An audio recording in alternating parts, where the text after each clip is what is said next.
Morning, being March the 10th of 2021. We are one day away from the official start of having survived 1 year of COVID.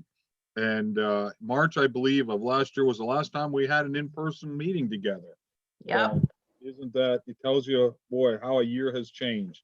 With that being said here, I would like to entertain a motion, but before the motion of making the add-on items to the agenda that was sent by Terry Jo, which thank you.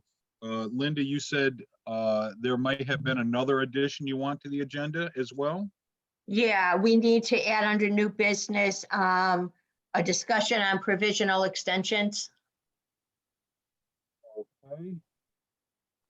All right, I need a motion to accept the addition to the provisional extension, as well as the seminar, I believe, that Terry Jo sent on Monday of the Connecticut Economic Seminar. May I have a motion?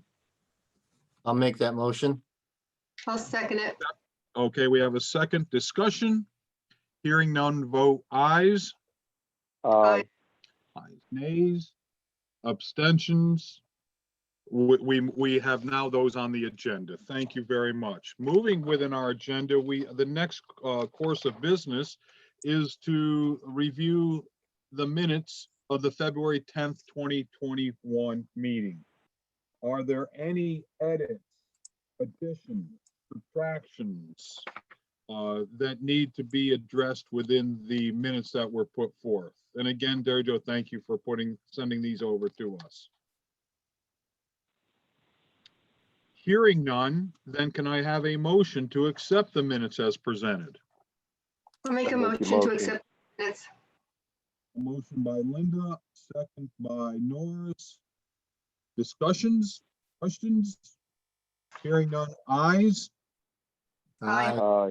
nays, abstentions. They are, then we have passed the minutes, okay, of the meeting. Okay, is there, on the next on the agenda, we have the ASC issues or non-issues or what we have here. Is there anything other than, we will be talking a little bit later on the USPAP extension, but is there anything else to be added at that moment? Just that we received an email Friday from Jenny Tidwell, and it looks like they are doing a off-site assessment instead of a full review. So they won't actually technically be coming, but they will still be here, so to speak, virtually, June 7th through the 9th. And they will be at our June 9th meeting. And they will be reviewing the reports and stuff that we send them regarding the CE audit, number of licenses, the AMC stuff. You know, the typical stuff. They just won't be actually looking at any physical files, and they won't give us a formal rating. Yep. So it will not be a formal rating? it won't be a formal rating. It'll just be an informal rating and a letter with any guidance of any things we need to correct. Okay. In the past, they have, as we all know, have gone through individual appraisal files, like Jane Smith from Waterbury, and we would have gone through when they were experienced and so forth. They still may request those, and therefore you would send that file down for their review and that type of stuff if they asked. Right. They said they don't anticipate reviewing any specific files, just a general sense of the program. And they could still, though, we know they could still ask for stuff. Absolutely. Which we will then, send virtually to them, by, we'll email them or something. And they will be, like I said, they will be joining our meeting, and we'll have a opening meeting with them, Vicky, I, and our directors, a virtual meeting via Teams on the 7th. Okay. And then they'll be at our meeting. I assume it will be by Zoom. Lord knows the way everything's moving so quick, it probably will be by Zoom, but for the first time in over a year, I feel more confident that we're getting closer to when we will be together in person than we've been at any other point in time. So it may be the fall, who knows, but at least with all the shots, we're moving the right direction. Well, again, I will say the one good thing about this is we avoid that drive, Chair. You got to get up really early to get to Hartford for the meeting. Yes, yes. There's something to be said about that. Amen. And you avoided it all winter. Yes. Perfect. As I look out and see ice fishermen on the lake today, even, My you know. goodness. I'm going to go a touch a little bit out of order, but there's a reason for it, because I think there's going to be some very good discussions on things here. And I know that John may have to be getting off the meeting a little bit quicker here, but any issues with the schools and courses that we have put forth here, the appraisal of waterfront, the 750, 756, 69, 74, and 775, in addition to the agenda that was for the Appraisal Institute seminar by, I'm pulling up my paperwork here, so bear with me a moment, on the Connecticut State Chapter with the outline program of March 25th from John Glasnock, Dr. John Glasnock. Are there any issues we should be aware of? Have we reviewed these? Yes. Okay. Well, I looked at them all, and the only one, Linda, I sent you emails on each one that I did. Did you have I them? got them. And I Yeah, think it was only the 756 State of the Residential Appraisal Market by MBREA. Yeah. For 3 hours. There was hardly anything on it. I sent you everything they sent me. Yeah, again, it's like they're, let me see if I can open that up and tell you what it was. The others were all fine.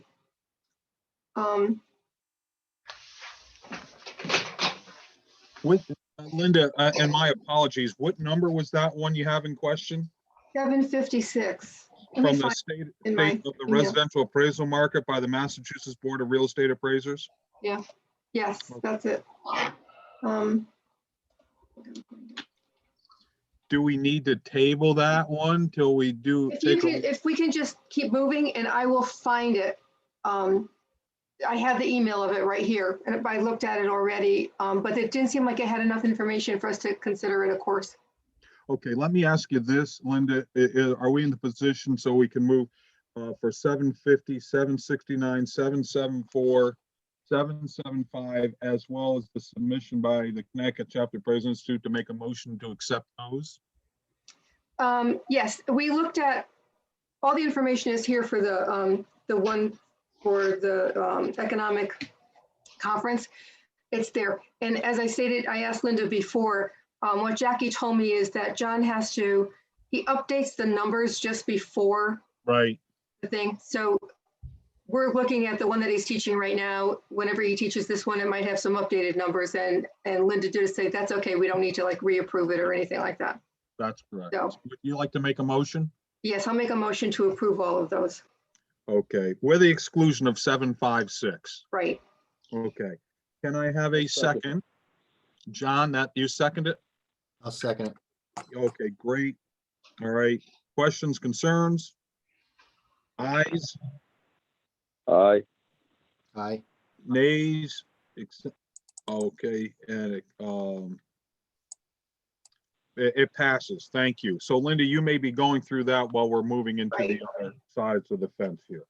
Okay, moving over to the. Linda, it was 756, right? That was the number? Okay. Yeah. Got it here. Okay, we have the new business, and before I have two other things here for the new business, but let me just say this.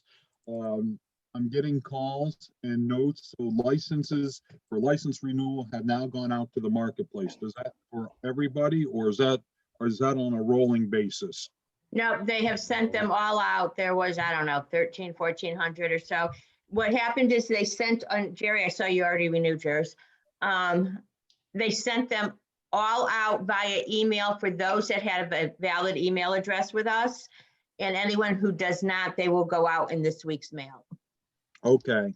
And then So- licenses will be emailed, as stated in the renewal notice, to to everyone who has a valid email address, unless they specifically request a hard copy.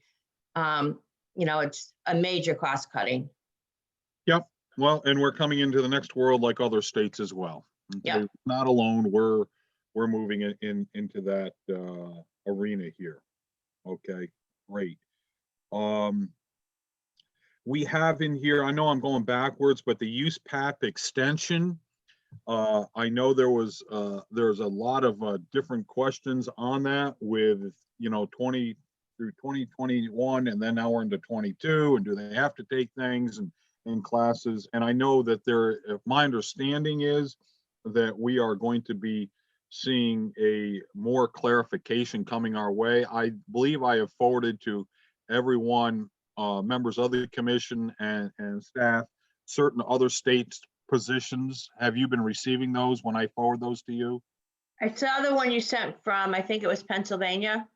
Okay. I think it's one of those things that we should put on our agenda for next month, for us to really get our arms. I think it's so fluid right now. I wish I could say I was on last Thursday's call. As hard as I tried to make that call on there, I was not.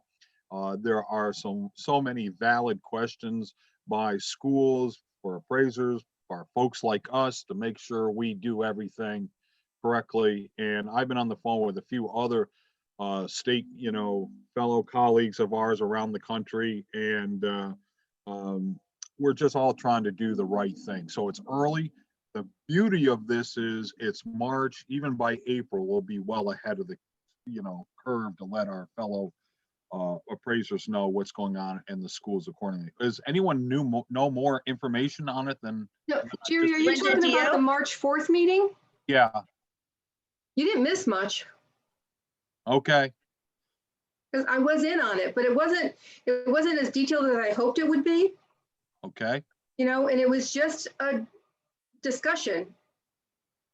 Like they were sitting around chatting. It wasn't anywhere near as I think I have it, because they record them. So if I can get the recording, I'll send it to you.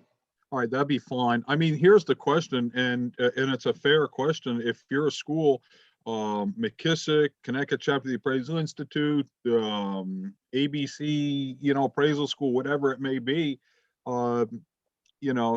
do they need to offer the next round of a USPAP course next year? And if you look at our laws, like many of the state's laws, says you must take a 7-hour USPAP update every Yes. 2 years. I can answer that question. It was not clear on the meeting, but in the paperwork that came through, it is. And what it says is you do have to take, it's a 2-year cycle. So you do have to take the USPAP course again. And evidently they're going to send us some concepts that they are, that they're changing. But they're not changing the cycle to be a 3-year cycle. It's just an exception for this 1 year. And they have to take the course because of their cycle that they're in. They take it with the same book that is out now. So it's a repeat of the 7-hour course that's existing. If the cycle also includes some changes that they've put out, whenever their cycle is, then those will be included in it. But they're saying that it's a 2-year cycle. So now sometime between, because this is the new cycle ends December 31st of 2023. Okay, so my question was, and thank you, Linda, very much for clarifying that portion. Then like anything, then it opens up 2 more questions. Right. And that is, does the individual, and let me say the school as well, I'll use Connecticut Chapter Presidents, do they then have to offer another class in January of 2024 to end that last year of that cycle? Jackie's trying to say how, or she would like to talk. So I would bet the latter than the former. And Good can we morning. open her up? Good morning. So I listened in too, and I thought that I understood, but again, they, weren't very clear on a lot of things, that there is going to be a new 7-hour update that they're going to come up with because folks are not going to take the same 7-hour use PAP that they took for our 20.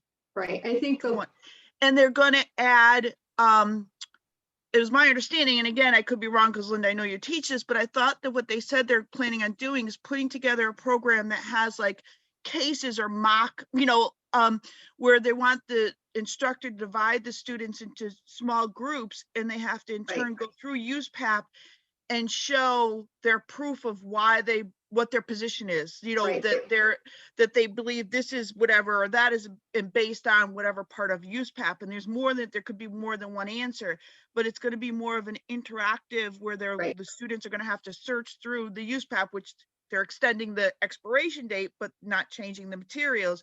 But there will be a 7-hour update, and that they had said that they would be working on getting that material out to the providers so that those that put on equivalent offerings as the Appraisal Institute does will have time to put that material together. But that was my understanding. And I apologize. I thought, Jerry, I sent you a recording of it, but maybe I didn't, because I did listen in. But that was my understanding, Linda, right? That you cannot take they the said same they were use going to PAP be, class. yes, that they said that you had to take it with this same book.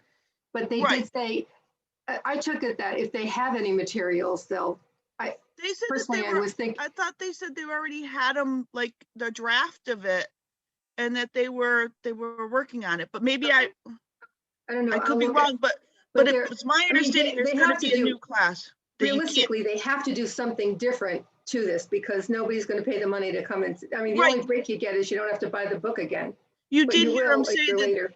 that they wanted the instructor to break folks into groups, right? In, if it's a virtual, you could do it into a chat room and have them look at a case and come back with and say that this is, what they're following in use PAP and this is their reasoning for their rationale. But Okay, I guess I didn't take that as that's what they're going to do. I just took that they were going to be adding some information to it so that we'd have some new material. yeah, But Well, let me ask you this. There's two things. First of all, I feel a high degree of empathy for instructors if they're going to try to do that through the virtual model, right, and that what a nightmare that's going to be. breaking out into, because you Yeah. can't tell where they're breaking out into. So it's and almost they like, also said that people could take it online too. And I'm trying to figure out how you're going to break groups out if you're doing like the online format where it's, you're just going through section to sections. But I think there really wasn't a clear, in my opinion, nothing was super clear. Well, that leads us, That and sounds that's why about we'll right. pick this up in April on our agenda. Make sure it's on there. Hopefully the waters will become a little more clearer than they're muddied right now.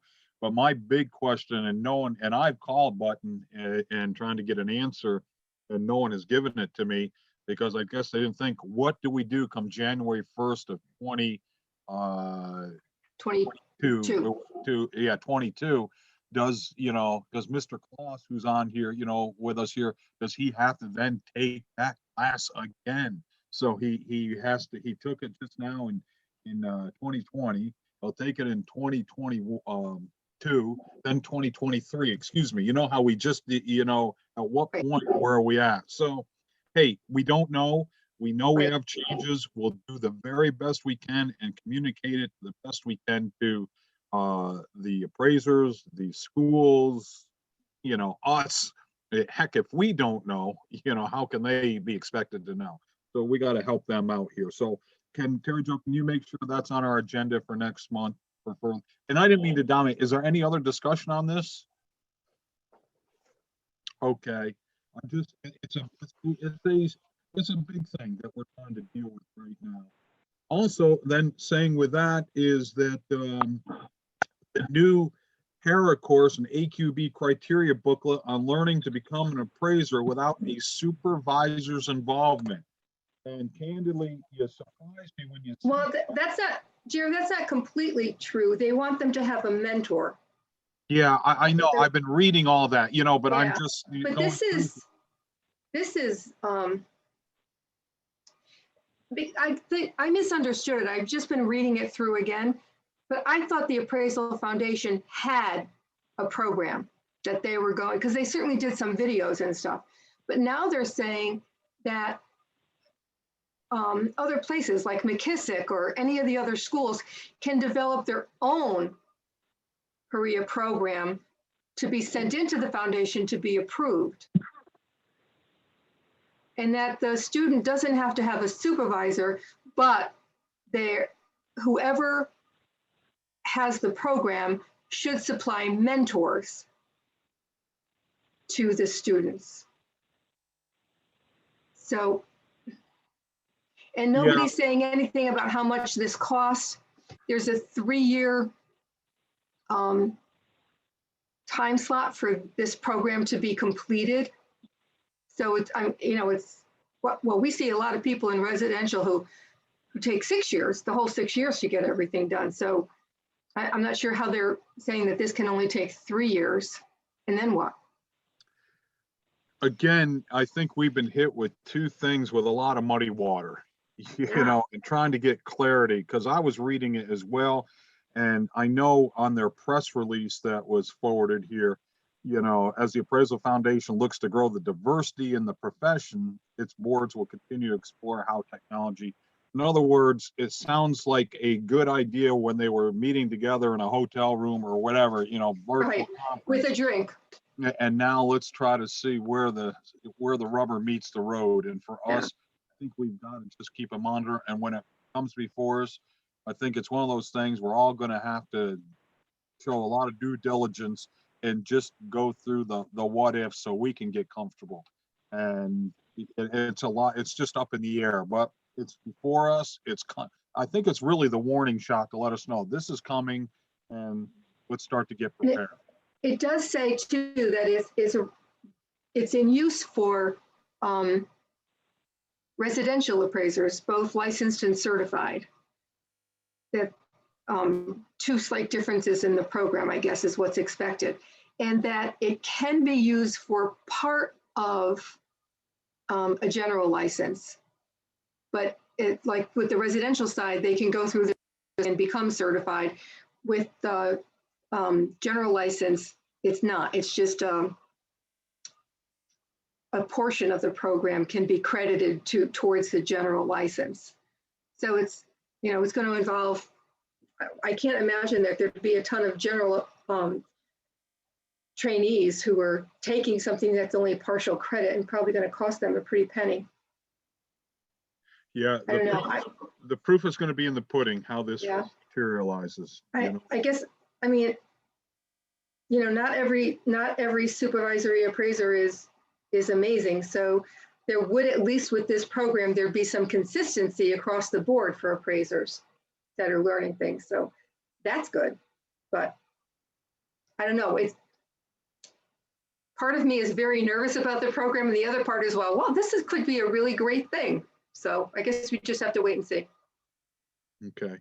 Yeah, why don't we put that on for Mary Jo for next month as well, and we keep it, it's got to be one of those things we got to keep a monitoring on Right. as things go forward here. Any comments? I'm sorry, John, I didn't mean to cut, or Norris, any thoughts? I'm good. Okay. I'm good. All right. Linda had brought up something, a fourth thing for new business, extension of provisionals. Linda, the floor is yours. All right, I didn't realize until the licenses started going out that I needed to double check on this. We have a few appraisers. Emily Pace is actually on the call with us, whose license has expired or their 6 years is up or will be up this year. Last year, we went ahead and you guys did a blanket approval for a year for anyone who needed it. So Emily was in that boat last year, so she has the 1 year extension. We have one other person who's taking the exam this month, so hopefully she won't need it. And then we have 3 other appraisers who their 6 years will be up sometime before April. So I'm not sure if you guys want to do a blanket extension. You want to talk to each of them individually to see where they are, if you want to grant the extension or not. Please give me a little history. We granted the extension a year ago because of the beginning of the pandemic. Is that correct? Right. You first did a blanket extension for everyone through September. And then Okay. September, when nothing had improved and gotten worse, you did a blanket extension for the rest of the cycle into this renewal period. So Okay. now we're at that point again where people will be renewing their license. Emily has been 7 years now because she had the 1 year extension. And then we had 3 that between August and January, their licenses will be coming up for 6 years. On Okay. the people, excuse me, the people that we, last year that we extended, Mm-hmm. how many were those and how many actually followed through and finished up? I think we have 2 that finished up in the year. One is sitting for the exam next week, so hopefully she'll pass it and she'll be fine and won't need any further extension. And I'm not sure, Emily, can you unmute her? Good morning. Emily, I'm here. how far along are you? I have 4 more classes and I'm signed up for one next week. Okay. Do you want me to tell you everything now or? Yeah, go ahead. Ms. I wanna Pace, wait. for the record, please, could you give your name, spelling of your last name and your work address, please? Sure. It's Emily Pace, last name Pace, and my work address is 2264 Silestein Highway, Rocky Hill, Connecticut. Okay. The floor is yours to give us an update of where you stand and what have you done from last year when we gave the extension to here. Sure. So last year I was in search of online classes because of COVID, and I did take one class.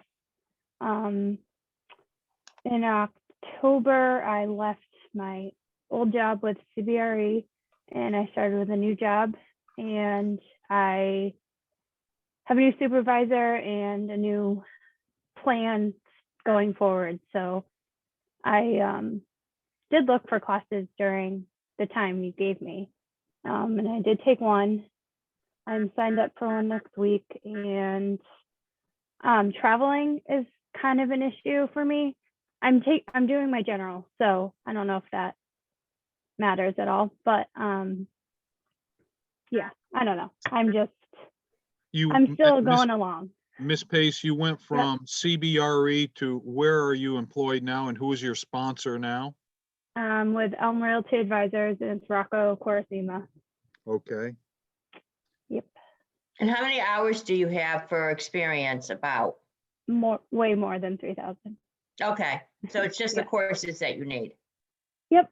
So Emily, did you take one course already and passed it? And then you said you signed up for a second one now, Since COVID? since we granted you the extension? Yep, I took the cost approach class online, passed it, and now I'm signed up for Income 2 in Woburn next week. And then I am trying to find local. So like I know Woburn does a lot. The Mass Institute, Appraisal Institute does a lot there. So they're offering, I think, report writing, which would be, I would think, my last one to take. But I need an elective also, which would mean traveling, because I don't think there are any. Actually, maybe they are online. I haven't checked that, but I assume since they're advanced, I'd want to take them in person. But anyways, so yeah, the 4 more classes I have total. Is your And then the 10th. supervisor with you right now? He's not, no. Nope. And you have your college degree? Yep. I have Okay, everything except the classes. okay. Okay, I have a question for Linda and or Vicky. I know due to the pandemic and we gave a blanket extension, and I think my statement was back there, we're using common sense, given trying to adopt a world we did not know. So therefore, an individual gone from 6 years to 7 years. If we gave another 1 year extension, go from 7 to 8, are there any issues that we would be facing when the audit comes in on June 7th, 8th, and 9th by our friendly friends at the ASC? No, because the 6-year requirement is a state requirement. The federal doesn't have any timeline as far as how long you can be a provisional. But they just did slam Pennsylvania for something similar. Oh, really? Yes. So now My thought- Pennsylvania is hold up. So that's why I asked, you know? My thought is to ask Jenny, and the reason why I say that is only because we had given the 1-year extension that was across the board. I think, that was consistent with what was going on with COVID. But Yeah, I also think we have to keep in mind or take into consideration the fact that the feds are coming this year, even though they're doing it a little bit different. So because they're not, like, again, allowing the states to have a blanket extension for the audit, I think that we need to kind of follow suit as to what they're doing, and they're doing, something at a reduced, capacity. And that's maybe what we would need to do on an individual basis, is to allow people maybe in 6-month increments, but I think we should get clarification as to how it is that we should proceed, or what their suggestion is. They may say it's totally up to you. And my thought is I would do it, I think, in 6-month increments, as opposed to just a blanket year. I think I would do it incrementally, because that shows an accountability, and each of the people coming in, they have a different situation. Emily, could you get the extra courses completed in 6 months? I think so, assuming I would be able to travel. Is it that you don't do well with online courses or live virtual courses, or? I mean, I don't prefer them. Okay, And that has been why I've wanted to do in person. But if it comes down to it, I guess I can. Yes. Miss Pace, I don't mean to sound harsh here, but I'm going to ask a pretty tough question, a very direct question. You had now 7 years to get through this. Why has it taken so long, and we're still 3 or 4 courses short, even with a 1-year extension? Well, in my old job, I was commissioned for the last 2 years of when I was there. So I kind of felt the pressure of being, at work and doing my job, and it was kind of hard for me to do both at the time. So I guess that's my reason. But now, I understand that I've had enough time and I should have had it finished, and I want to. So Who was your sponsor back then? Lou Pellegrino. Okay. I'm sorry, John, Linda, and Norris, do you have questions? I didn't mean to be hogging up the phone here. I don't have any questions. I do know that Emily Pace left CBRE and went to Rocco Corsima, and I did have a conversation with Rocco, who indicated that he's very pleased with Emily, and now giving her guidance that I don't think she might have been getting by being underneath a larger umbrella. I'm not putting anybody down for that. I think it was just the 2 types of businesses is the way they are, where she's getting a little more individual attention now, which I think she probably needs. So therefore, I'm kind of leaning towards I don't have any problem with giving her a 6-month extension.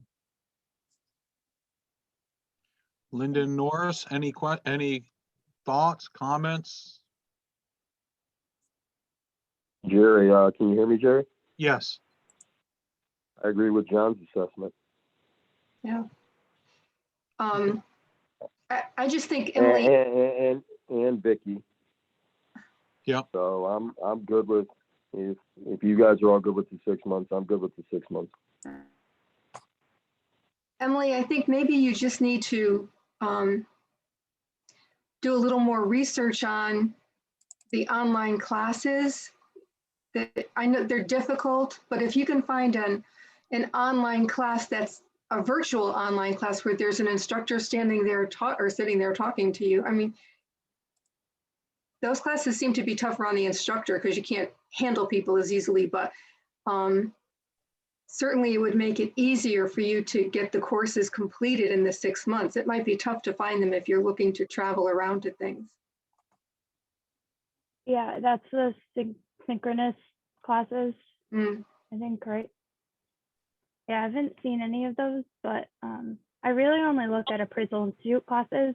I guess I'm not sure of other schools. I Besides can tell you that McKissick, MBRE, which is the Massachusetts Board of Real Estate Appraisers, and the American Farm Associate, American Apps, I can't think of the name of it. Rural Farm We Association. understand, yeah. The American Rural Farm Association are all doing live virtual courses because they have sent me their schedules. Okay. So I know all three of them are doing live virtual. So, you know, you may want to check those three out, and I can email you their information if you want. Okay. John, do you want to make a motion? I make a motion that we extend Emily Pace's for 6 months to allow her to finish getting her continuing education, her educational requirements. I'll second it. Okay, Norris has a second. Any comments or questions or edits to the motion? Hearing none, then I will call for a vote. Ayes, Aye. Aye. nays, abstentions. Emily, you have 6 months, so I can hear Miss Bullock right now. So let me try to, before she says it, and I know she's probably got a smile on her face, okay? So this means this, to what date are we setting this to, John? Are we saying, when you say 6 months, 6 months from, and I guess it's gonna be a clarification of it here, I should have said this earlier, in beginning when the end of the cycle of April or 6 months from now? What were you thinking? Well, she has, her cycle ends when, Linda, right now? April 30th. April 30th. She has till April 30th. So it would be 6 months from April 30th. Okay, so we are making, do we want to 30. amend the motion to I make amend sure? my motion to allow October. Emily Pace to extend 6 months from April 30th, 6 more months to allow her time to finish her educational requirements. Okay, can we get a second on that amendment? I'll second it. Second. Okay, we have a second. Now, ayes? Aye. Aye. Aye. Okay, and no nays, abstentions. So that's where we are. Now, Emily, you have, excuse me, Ms. Pace, you've heard what we have here. I strongly suggest if there are any issues with the schedule, please reach out to Linda Robitaille, and she will then let the commission, the members of the commission know. So as we're looking forward to this. And also I can hear Vicky and on my shoulder, you know, so to speak, saying, if we've done this for Miss Pace here, we should be in the spirit of consistency for those 4 or 5 or 6, whatever that is. I believe we probably should be following that protocol. Any other thoughts on that? So we're under the principle of consistency. So if Mr. Jones or Mrs. Smith comes through next month in asking, what Linda said, she had 4 or 5 others during this. Are we in Yeah, agreement with I that? have 3, and none of them have had any extensions yet. So this will, their 6 years total will be up. So do you want to do a blanket, each one of them based on when they have it, have 6 months? Do you want to see them? Don't you Well, guys I think would it should think be that case by everybody case? needs to come back, for, accountability, reporting requirements or whatever, but my thought is to ask them. They may not need it. Some people may need it, and if they do, just say that, it has been determined that a 6-month time period has been allowed and what the effective dates are. If you need it, please let me know. If you don't, then that's fine. It's not going to necessarily apply. Does anyone on the commission want them to come before us and request for that? Or do you just want to give the blanket 6 months to these cases? I'd feel more comfortable if they came, just to explain themselves. What about you, Vicky? Do you feel comfortable? Well, Just so we know I what think they're you doing? can, yeah, I think you can ask them if they Yeah, require it. Because the cycle does not, when you said the cycle would begin, would be May 1st. So if they came to next month's meeting to let us know what the status is or what the requirements or timetable is, if they do need the 6 months, then I think that would be fair, and they still would be within that time frame to start the May 1st. That's when you're starting the timeline, right? Mhm. Yep. Norris, in your thought process, then maybe we should ask these individuals to be part of our April meeting. I would think so. Yeah, if you want, yeah. It would make sense. Or, We send, should, or Linda, you can send them a letter and ask where they're at. Say, are you guys going to tell us where you're at before, and we make the, you have them to the meeting in April. At least find out. Can we get an update and find out where they're at? Yeah, that's definitely possible. I think it's the better course of trying to help them out. We know where things are at. Being in the spirit of consistency, what he has preached for, a number of years here, and we're being fair. We're trying to use common sense here. We're not trying to be the big old ogre in the corner, but we're also saying we have laws to follow, to put forth, protect the public. But we're all going through challenging times. I think that's maybe the fairest way to do it. Okay. Anyone have, Linda, John, you've been silent on this. Any thoughts? Yeah, I'm okay with them coming in, like Norris said, because I think there might be individual cases, and I think just to give a blanket, there might be a couple that don't have excuses that are just hanging out there, and they Yeah, that's what I'm thinking. fire underneath them. okay. All right. I mean, it's, Yeah, I'm okay with that. it's via Zoom, so it's not like they have to drive to Hartford, so. Yeah, and if somebody, the only thing is if somebody has an issue and they can't make it to the April meeting, are we going to allow them to come to the May meeting? But I mean, they can, because none of them expire in April. They still have several months before their 6 years is actually up. Okay, So, their license will just be issued until, if they don't come to April, their license will just be issued until whatever date it expires, all right. if they don't show up. Okay, so we're being proactive here. Mhm. Okay, Yeah. I think that's good. That'll work. Sounds good. Great.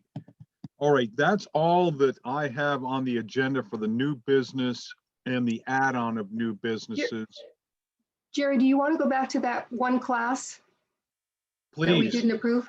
yes. Okay, here's the reason why I didn't approve is there's no information in it. Every single paper that they sent to us was a resume. Then There's we, no discussion don't of the approve. class. There's no timeline. It's just resumes. okay. So I don't know, I don't know what we're approving. Then we just send it back. They need to give us more detail. Yeah. It's Okay. Simple as that. Did you see something different, Linda? Like, is there another piece that I didn't? I got I mean, I four sent you documents whatever here. was, I sent you everything that was there. I didn't even look All at right, it. I so just there's sent 4 them. documents and there's nothing discussing the classes, Okay. any kind of, what it's going to be or anything like that. It's just all resumes. All Nice right. I'll long just tell resumes. them. Resumes. All right. I'll Yeah. just tell them that we need some more information to approve it. Right. Okay. Okay. I think we've taken care of all new business. Now we move to old business, and I would like to thank both Mr. Claus and Mr. Claus for being patient and listening to the March meeting of the Connecticut Commission. So can we open up? Please? He is next on the agenda. Good morning, sir. Good morning. You can hear us and we can hear you? Yes, Okay. For the record, please, could you give your full name, spelling of your last name, and your work address, as well as I would need your sponsor to do the same as well. sure. Jonathan Kloss, Kloss, and my address is 175 Bronson Drive, Middlebury, Connecticut. Okay. All right, Walter Kloss, KLOSS, 185 Sandy Hill Road, Middlebury, Connecticut. Very good. Good morning, gentlemen. Morning. Okay, you have, samples were selected, and you have provided what you were asked to provide and so forth. Yes. So you understand how protocols work here. As the acting chairman, I only vote in the event of a tie, but I can ask any and all questions and so forth like any other member. So I just want you to understand what the rules of the game are. Okay? Okay. All right then. Is there anyone who wants to start questions, or do you want me to jump in? Why don't you jump in first, Chair? Okay. All right then. We have a few things here, and by no fault of yours, Mr. Kloss, is that you just sent to us what we requested, I believe here. And we're going to be, as you may have heard earlier, we get audited every couple years by our friendly folks out of DC on the appraisal subcommittee. And they, can reprimand and so forth when they look at them. So there are certain things that we are looking forward here for the general public, as well as, making sure we pass mustard and not, your sponsor or myself or anyone who has a license in the state of Connecticut, it doesn't get revoked. And some of the things that we look at here, I know, and we thank you for your service. We said that last month. We don't just say that without heartfelt coming to you and your family for those things. What do you have now that you're back, or what do you do, or what is the process that you may go through to keep current with appraisal theory, events, and so forth? Is that to me? Yes, it is. I take my continuing ed. We discuss any appraisal issues that come up between ourselves as well as with our friend appraisers. We try to stay on top of the market, the local market. We are in regular conversation with local brokers and builders to stay on top of, any kind of construction trends and selling trends. Okay. And the reason why I say that is if your file had been pulled up by the ASC, and they can come in and pull any file, and that's Yes. why you may have heard those questions earlier, even though they're Okay. going to do it a little bit differently this year. They're going to go through here, and I'm just suggesting moving forward, like when you have, and I'm looking at your report of 673 Litchfield Road in Watertown. Yes. Okay, that you put forth here, and you have market value defined. And Okay. you're citing the 13th edition of the Appraisal Institute, and we have the 15th out. Okay. And it's one of those little, it sounds nitpicky, but I'm just letting you know. No, what I understand. Okay, that you may want to move forward with your reports to update that. And then also on page 7 of that, you're citing a source of the 10th edition of the Appraisal Institute. Okay. And, So it should be the 15th edition. yeah, well, and let me say this. Dad's been through it. Your sponsor, excuse me. I know it's a small world. We all know each other. Certain editions have a better dang definition that you want to use in place versus some of the Right. newer stuff, because they omit them, they change, they go back to Quincy, Sure. and I'll use external obsolescence and economic obsolescence. It seems like every single edition we go back and forth calling it one thing or the other, and you just don't want to get caught into that type of stuff. So it's more of a suggestion of No, what I I'm totally saying understand. moving down the road here. Yes. Each one of the reports, now I may have misprinted something, but the ones I'm seeing for Yes. the most part are restricted reports. Am I correct on that? What was sent? We do a lot of restricted reports just because, it's what the client wants to pay for. Okay. Yeah, it's single user. They're, they don't want an inflated fee. And so that's what we put out. We Okay, don't do many actual restricted defined reports. We do maybe a shorter form of our narratives. You know, we do some of the DOT formats, which could probably be considered restricted, which probably are restricted appraisal reports because they are for the DOT. But generally speaking, we're just country appraisers here who work for clients that we know in an area that we are highly familiar with. And we can offer them a good service at a reasonable price. They seem to be happy with us. After 50 years, they still keep calling me. So we must be doing something right. right. And I hear you. As I said before, not only are we looking for the general public, which Mr. Kloss, excuse me, we've all been through this together here. But also, I'm also looking at the ASC side of the fence when the audit comes in for all the Yep. appraisers. I see that and I'm going to use and I'm going to go quote for a complete appraisal, probably the one I probably find most comprehensive is the partial take appraisal report on Middlebury, the one on Sandy Hill Road in Middlebury, Connecticut.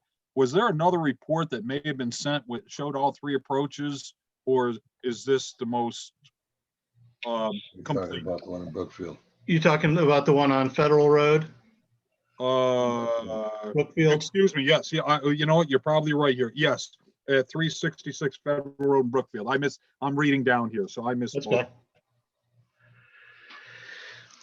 I think that was the most complete report now.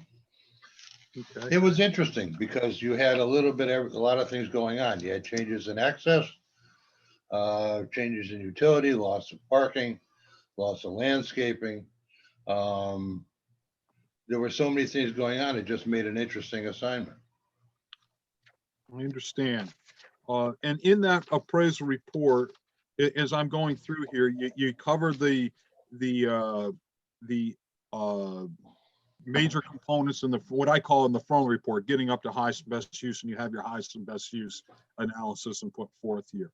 Then Right. we get into, you did a land valuation, so obviously you're doing the sales comparison approach. Right. Then you did the cost approach.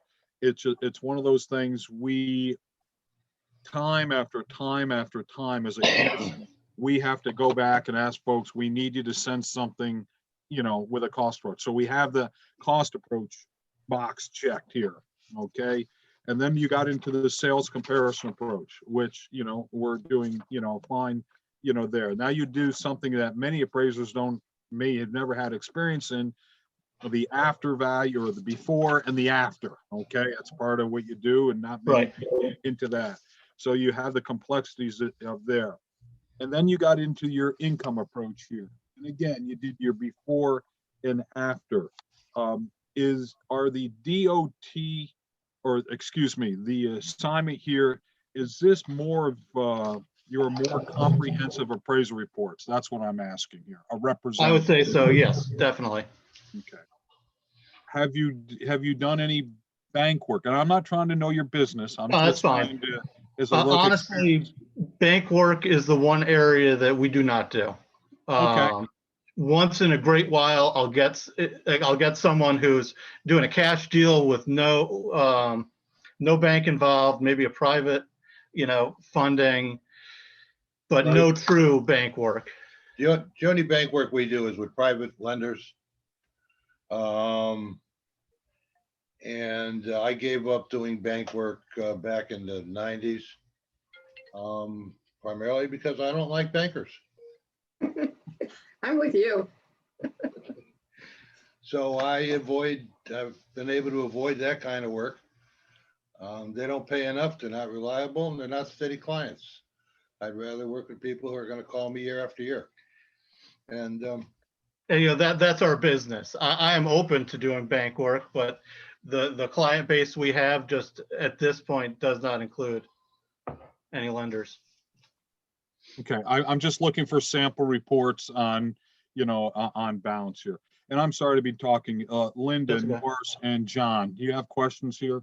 Yeah, I think, Jonathan, one of the problems I have with your reports, it's on, and please don't take this the wrong way, okay? Okay, We have the appraisal process where we actually go out and we do the analysis and part of that, our job is to make sure that you understand that appraisal process. yes, The only way we can understand that appraisal process is how you communicate it through your Okay. report, okay?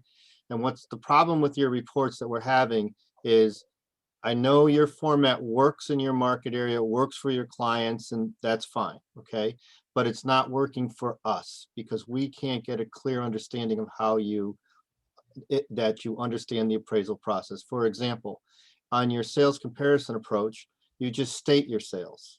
There's no analysis in there explaining how you actually made your adjustments or why. On the one where you did the leasehold interest, yes, you talk about the lease, you indicated it's a multi-tenant building, but then you don't do an income approach on it. And there's no real explanation of why you don't do an income approach.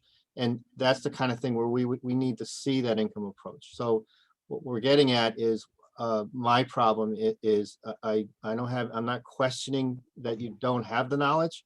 yeah, I'm just saying that what's being submitted and for the process that this has to go through on the review side and our end and everything else, the reports do not communicate that you understand the appraisal process.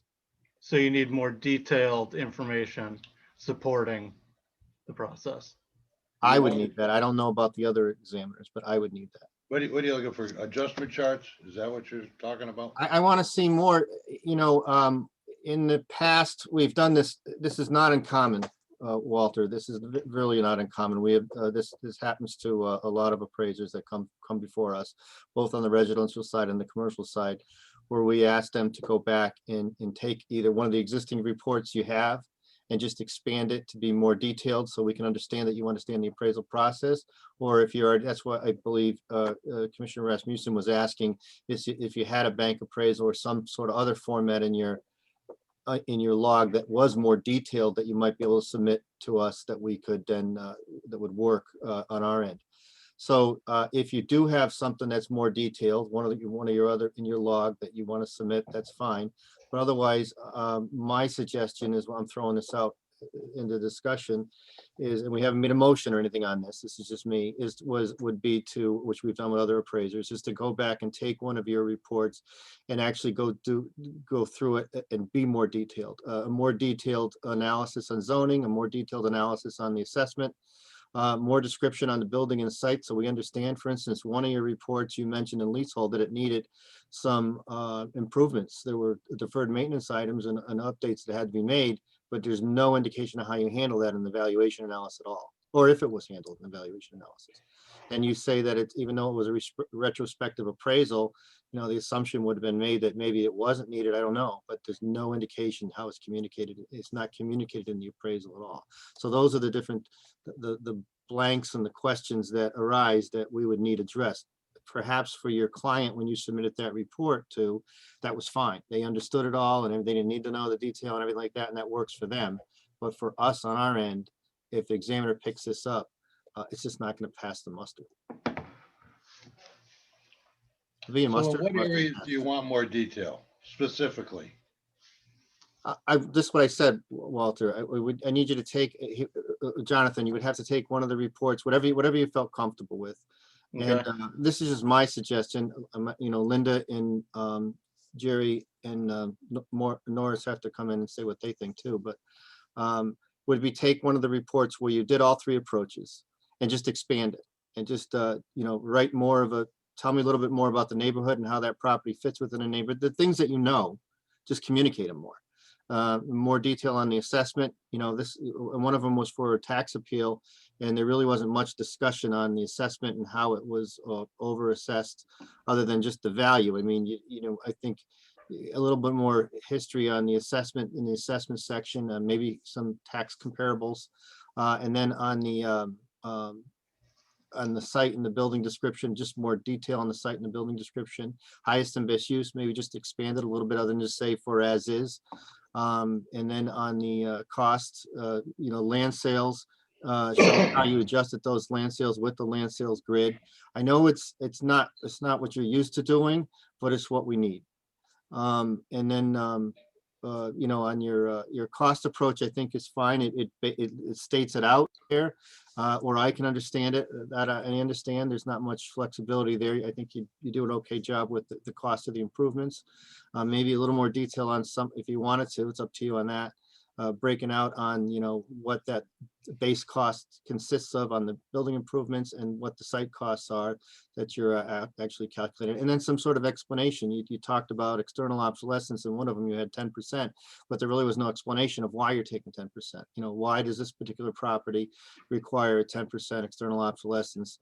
And you know, why are you using it? And the same thing for if you're using a deduction for functional.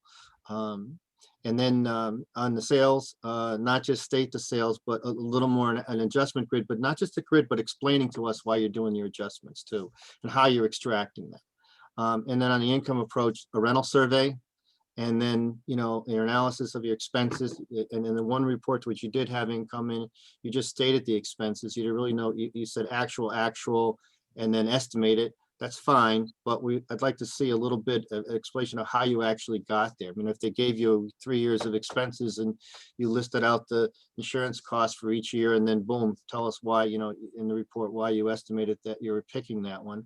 At least I understand how you're looking at these expenses and how you're coming up with these expenses. And the same thing with the overall cap rate. I know you've used a built-up cap rate, but maybe if you have some sales, for instance, in the office building, you use straight, was it 657 Straight Turnpike?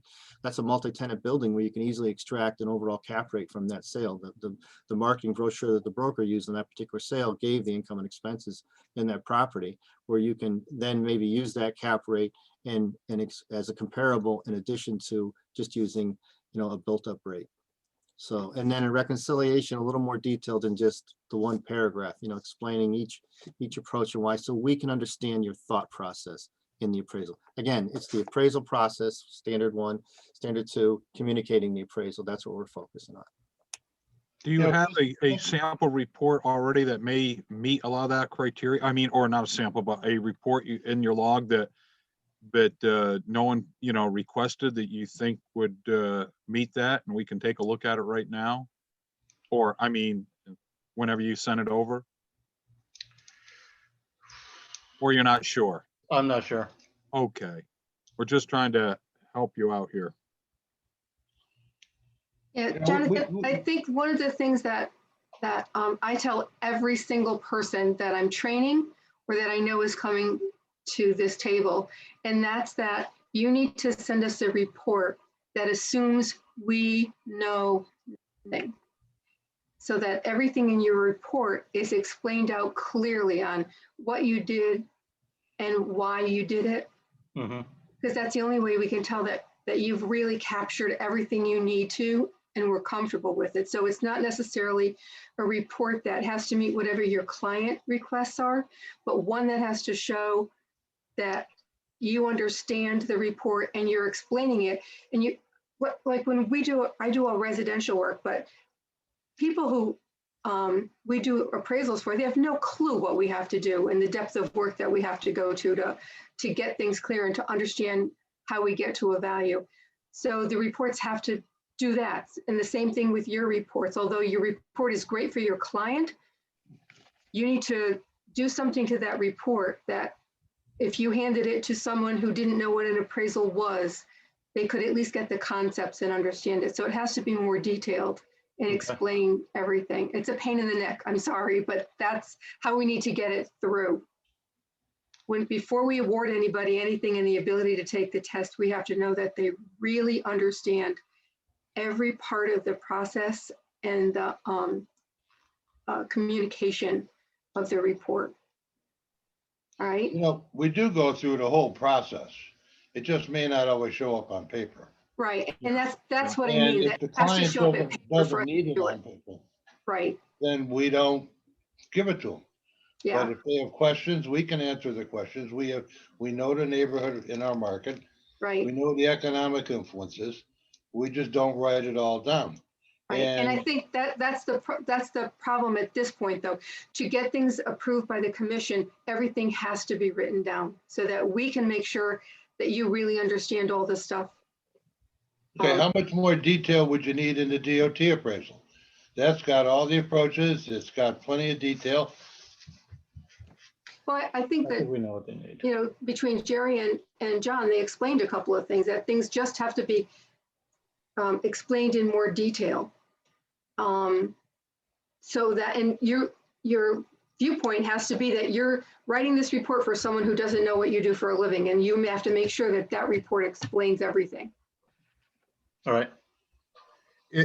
To answer your questions there, Walter, it just may just need a sentence or two on each one of, why did you do that location adjustment? Or, and that's what it's coming down to. Okay, because no one's questioning that, like the DOT, that you have it there, you have the format. It just needs to be on each one of the sections here, you know, like, you know, the pent up use or what pent up use or something, a sentence or two in each one of those components you fulfill where, you know, where Linda was just explaining. Okay, so if you just wanted to take the Brookfield report here and to meet what John and Linda and has put forth here, and you just go like you have 21.9, 21.10, 21.11, you could just, you know, send it for each one. You meet the requirements. Okay. Jerry, can I jump in for a second? Yeah. I know the DOT one format would be the easiest one, but personally, I'd rather see him take one of the other reports or even another one that he might have that might be easier, that he's more familiar with, that where he has all three approaches instead of the DOT taken, where he's actually valuing the improvements, doing a sales cost and income approach on the property. I just want to, I think that would be better for us. I think the examiners would be easier for them to review and go through. In this case, I mean, if all he was doing was DOT work, then we would have to accept that. But in this case, he's doing other private client work where he has, and I know he's probably familiar with these buildings. He inspects these buildings. I mean, the Colossus have a very good reputation within the industry. So I think he could easily take another report and just expand it. And just communicate it is what I'm trying to get to. All right. So we have to point of making a motion. I don't know if we have to.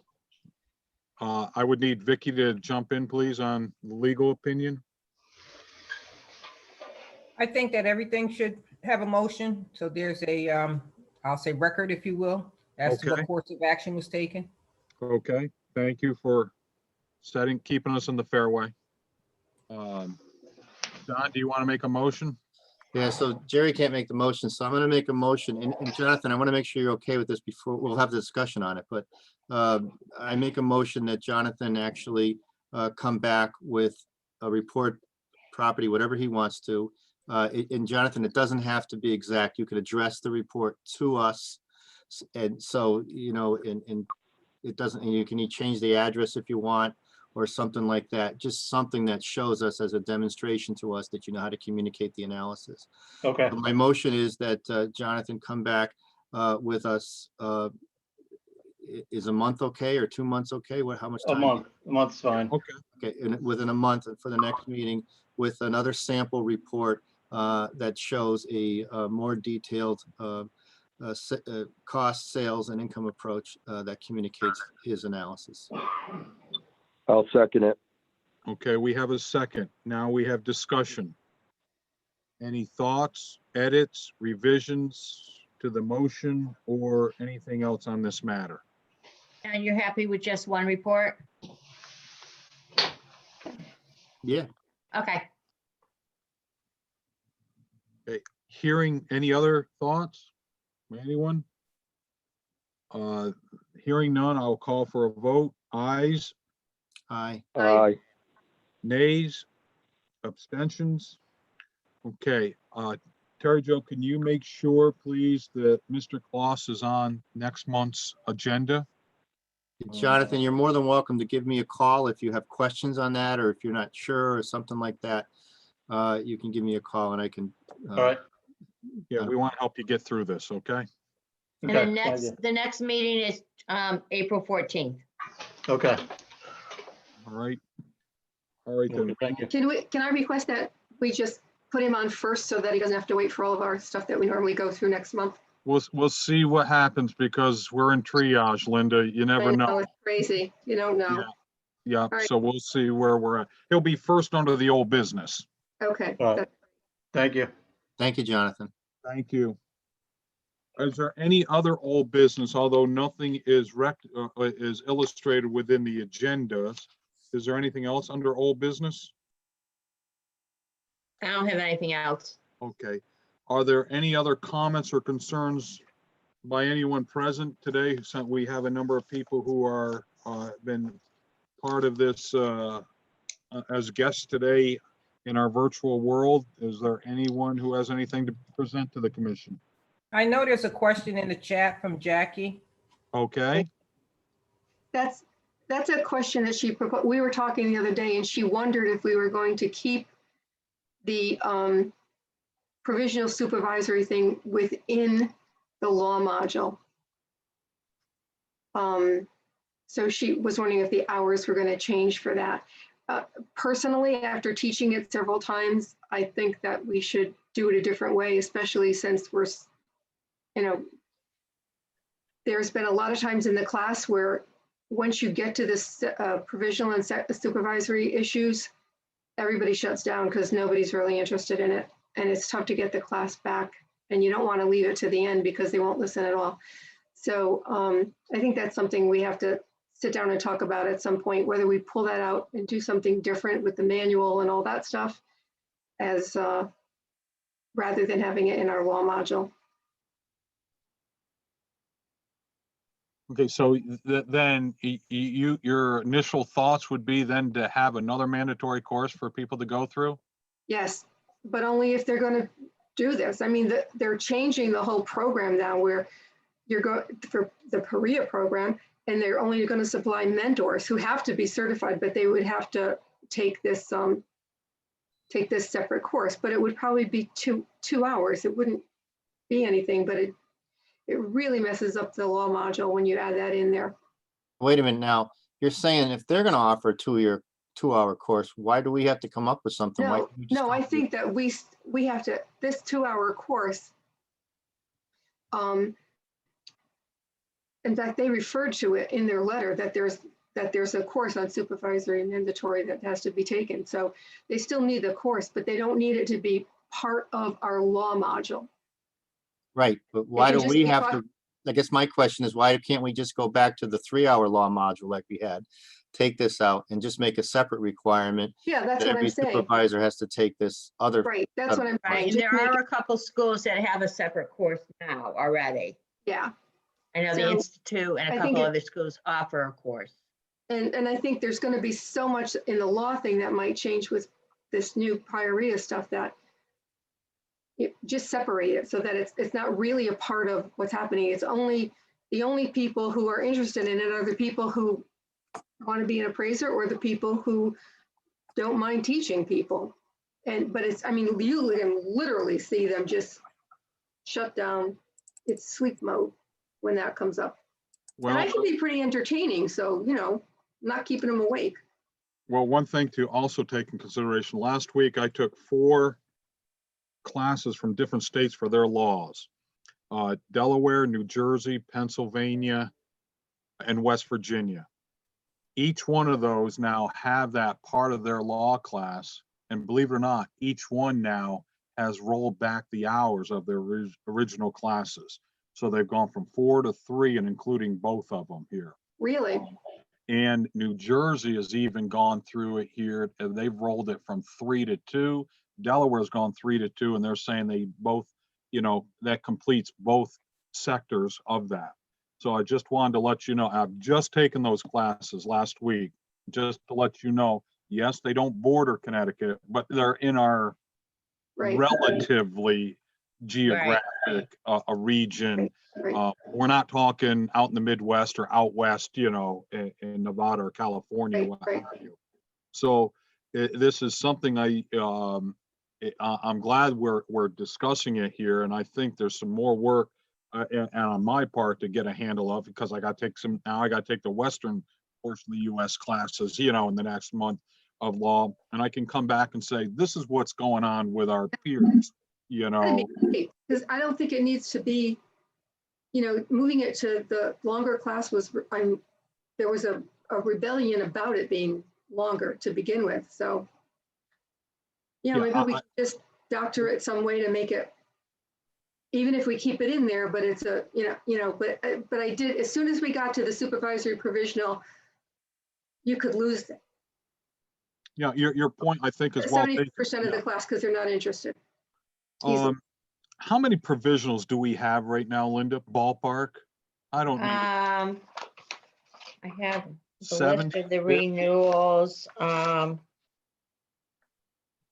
They sent out 51 renewal notices My God, we for only have provisionals. we have 50 trainees in the entire state. Yeah,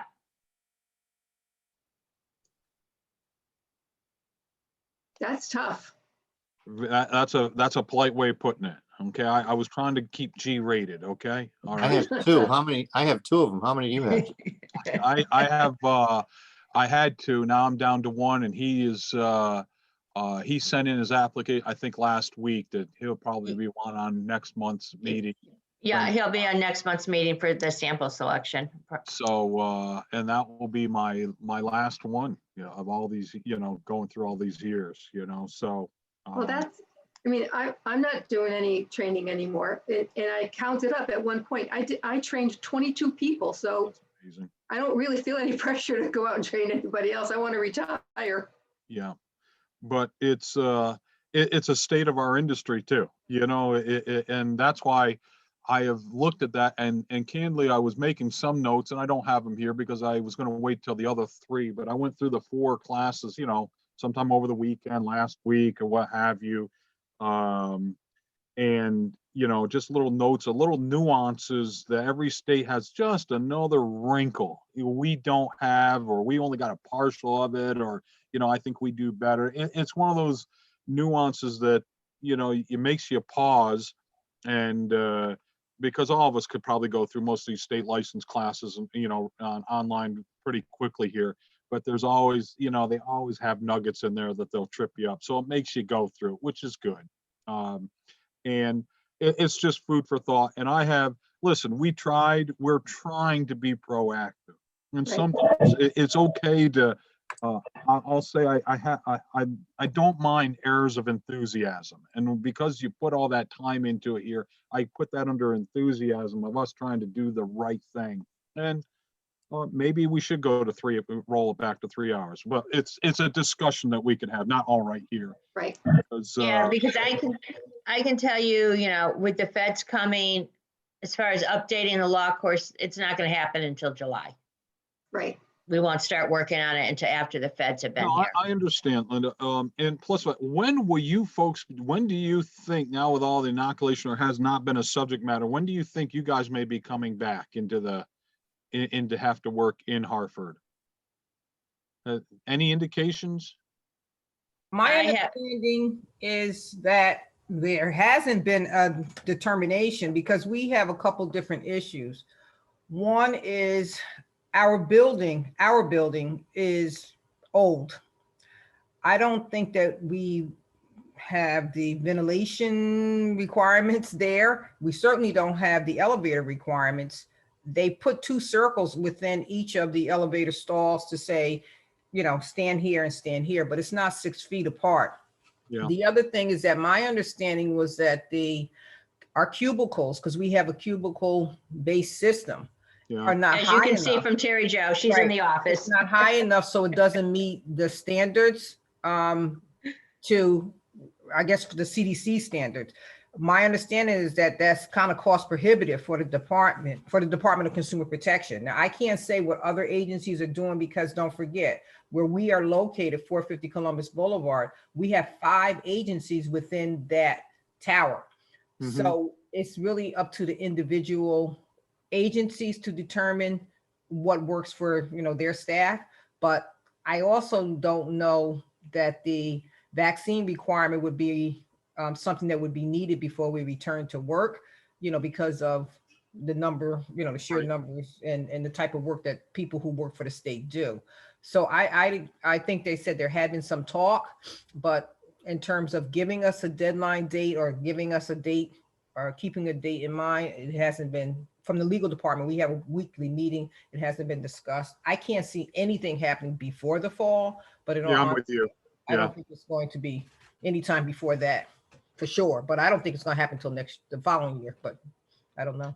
So it could be a year from now, or at the earliest, maybe October 1, that type of thing, depending on how the rollout shots. Now, in all fairness, this state has done a remarkable job in getting the number of people inoculated when you compare to the other states. I think we're third in the country with our efficiency and our percentage of folks being, receiving the inoculations. Now, we're not the biggest state in the world. We all understand that. What do we got? Maybe 3.8 million or 4 million people or whatever the case may be. But,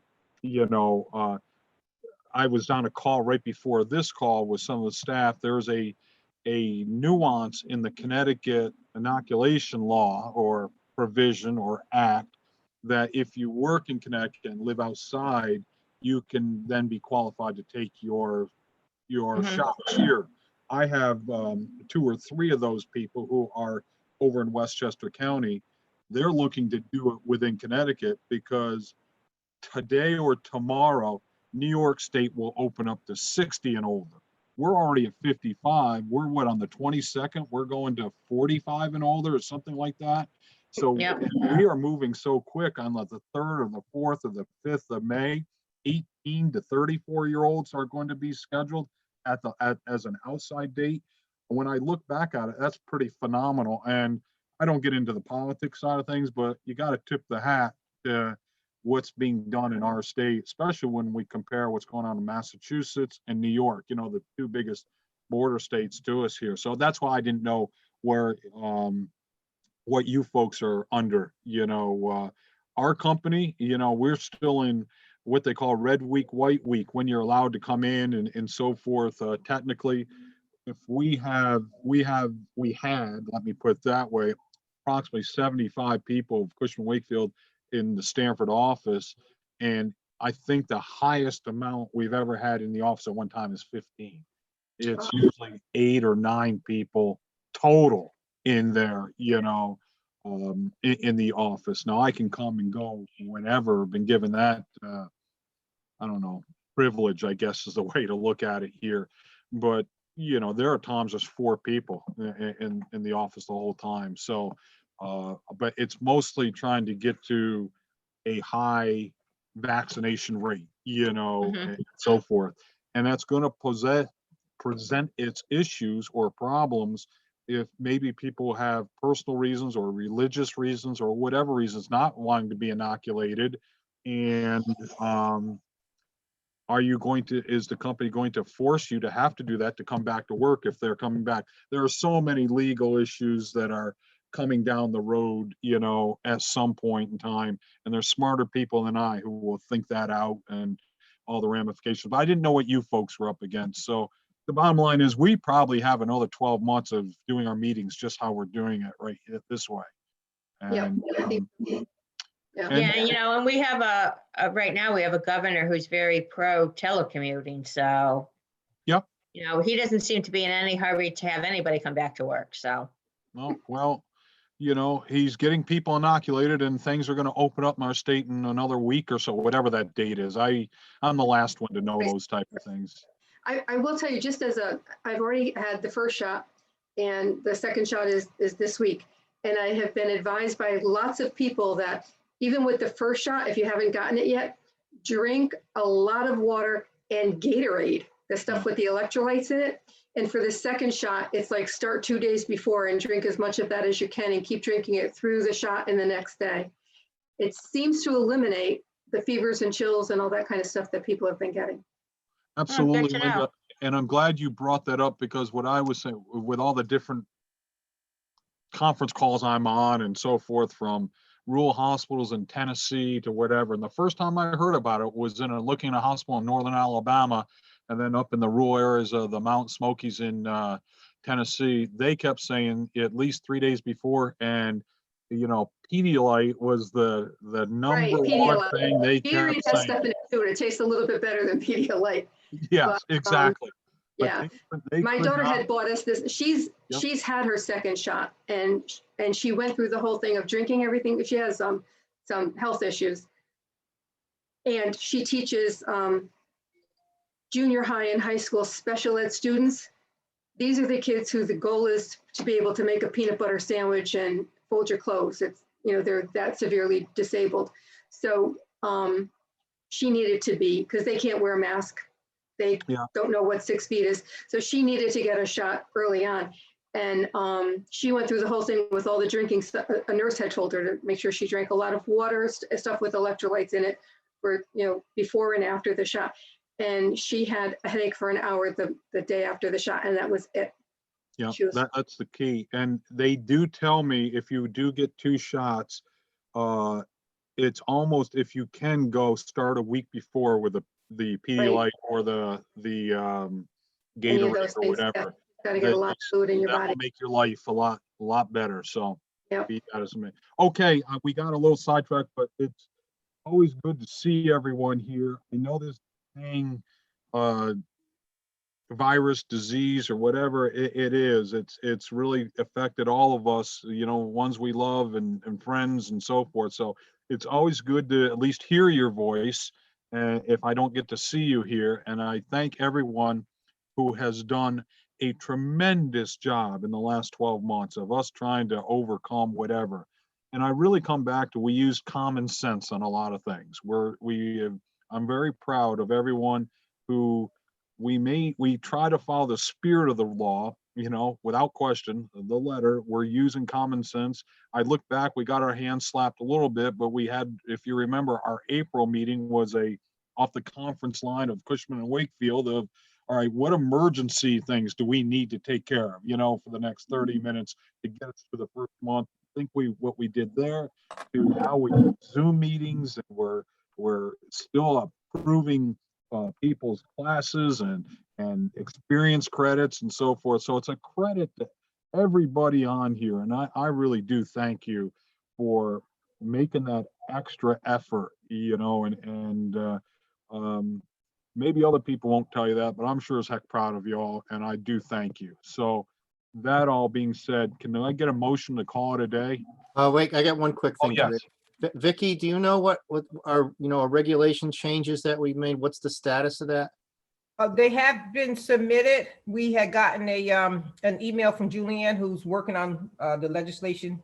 And what she had indicated was, but that was for the AMCs, I think, that there was some change that was asked for, but everything is going through. We haven't had any indication that it's not being, it's not proceeding. I'll put it that way. Well, as part of the session goes, when does the session end this year?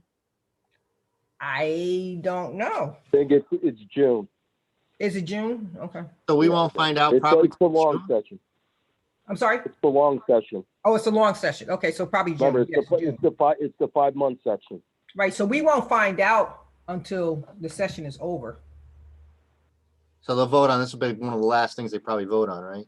Well, I'm not sure where it is in the process in terms of the voting, but I just know we won't find out. I mean, what they do is what she does is give us the package for everything that was put through for DCP, and she provides a update as to, she does it in a spreadsheet. There's like hundreds of, don't forget, we got a lot of different departments. There's like hundreds of bills that have been, proposed. She just gives the spreadsheet back to us and we look up our individual areas. We won't get that probably until June. She's due back May 10th, so we may get some indication as to where things are, but an official word won't happen until June probably. Okay, thank you. And Yeah. part of it is, I think, if I'm correct, was going just through reg review. They were just regulation changes, not statutes. So that's a whole separate process with reg review commission. Right. That may come back earlier because it's reg review. Right. Right. Or it could take Hey, longer. but hey, John.